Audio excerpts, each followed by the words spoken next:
Hello. हा स्नेहा बोल. अरे योगेश, घरचे स्थळ बघतात आहे माझ्यासाठी. आज कोणीतरी पाहायला येणार आहे मला. कोण? मला नाही माहित कोण आहेत ते, पण तू लवकर ये प्लीज. काही करून ये. स्नेहा तू काही काळजी करू नको. थोडी वाट बघ आणि मी लवकरच येतो. ओके ठीक आहे, बाय.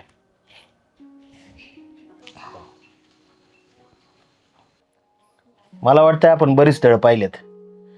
आता आहे ना, लय येळ घालवाय नको. ते पहिले पाहुणे आले होते ना, ते फार चांगले आहेत. मुलगाही सुंदर आहे आणि कमवतोही चांगला. अगदी माझ्या मनातलं बोलली बघ. मला वाटतं आपण त्यांना होकार करून टाकावा. पण मी काय म्हणते, एकदा स्नेहाला विचारू, तिला तो कसा वाटतो. त्याची काय बी गरज नाही. मला माहिती आहे तिचं उत्तर काय असणार आहे. आणि नाहीतरी एवढं चांगलं स्थळ मिळलं ना, आता अडचण काय आहे? उशीर लावायला नको, नाही तर चांगलं स्थळ हातात निघून जायचं.